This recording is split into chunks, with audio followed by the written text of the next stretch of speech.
ಮದ್ದೂರು ತಾಲೂಕಿನ ಅಬಲ್ವಾಡಿ ಗ್ರಾಮದ ತೋಪಿನ ತಿಮ್ಮಪ್ಪನ ದೇವಸ್ಥಾನದಲ್ಲಿ ಹರಿಸೇವೆ ಉತ್ಸವದ ಅಂಗವಾಗಿ ವಿಶೇಷ ಪೂಜೆ ಹಾಗೂ ಧಾರ್ಮಿಕ ಕಾರ್ಯಕ್ರಮಗಳು ಭಕ್ತಿ ಭಾವದಿಂದ ನೆರವೇರಿದವು.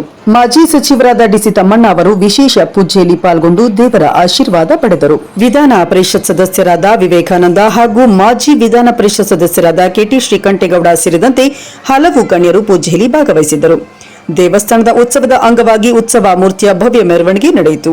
ದೇವಸ್ಥಾನವನ್ನು ವಿದ್ಯುತ್ ದೀಪಾಲಂಕಾರದಿಂದ ಅಲಂಕರಿಸಲಾಗಿದ್ದು, ತಿಮ್ಮಪ್ಪ ಸ್ವಾಮಿಗೆ ವಿವಿಧ ಬಗೆಯ ಹೂಗಳು ಹಾಗೂ ಆಭರಣಗಳಿಂದ ವಿಶೇಷ ಅಲಂಕಾರ ಮಾಡಲಾಗಿತ್ತು.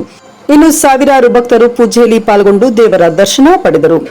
ಭಾನುವಾರ ಬೆಳಗ್ಗೆಯಿಂದ ಸಂಜೆ 4 ಗಂಟೆವರೆಗೆ ಸುಮಾರು 60,000ಕ್ಕೂ ಹೆಚ್ಚು ಭಕ್ತರು ದೇವಸ್ಥಾನಕ್ಕೆ ಆಗಮಿಸಿ ಪೂಜೆ ಸಲ್ಲಿಸಿ ತಾವರೆ ಎಲೆಯ ಮೇಲೆ ಪ್ರಸಾದ ಸ್ವೀಕರಿಸಲಿದ್ದಾರೆಂದು ಮಾಜಿ ಸಚಿವ ಡಿಸಿ ತಮ್ಮಣ್ಣ ಅವರು ತಿಳಿಸಿದರು.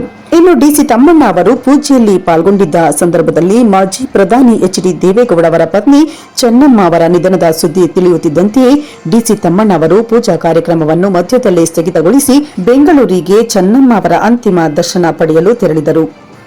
ಈ ಆಲ್ಗೋಡಿ ಕೆರೆಯಲ್ಲಿ ತಾವರೆ ಎಲೆ ಸಿಗಲಿಲ್ಲ ಅಂದರೂ ಬೇರೆ ಬೇರೆ ಕಡೆಗಳಾದ್ರೂ ತಾವರೆ ಎಲೆಗಳನ್ನು ತಂದು ತಾವರೆ ಎಲೆಯಿಂದಲೇ ಬಡಿಸುವಂಥದ್ದು ಈ ದೇವಸ್ಥಾನದ ಒಂದು ವೈಶಿಷ್ಟ್ಯ.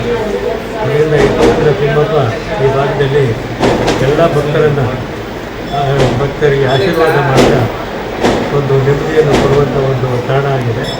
ಅದರಿಂದ ನಾವು ಪ್ರತಿ ವರ್ಷ ತಪ್ಪದೇ ಈ ಹರಿಸೇವೆಗೆ ಬಂದು ನಾವು ಅಲ್ಲಿ ಈಗ ಪೂಜಾ ಕಾರ್ಯದಲ್ಲಿ ಭಾಗವಹಿಸಿ ಭಗವಂತನ ಆಶೀರ್ವಾದವನ್ನು ಮಾಡ್ತಾ ಇದ್ದೀವಿ. ಇದೊಂದು ಪವಿತ್ರವಾದಂಥ ಒಂದು ಪುಣ್ಯ ಸ್ಥಳವಾಗಿ ಬೆಳೀತಾ ಇದೆ.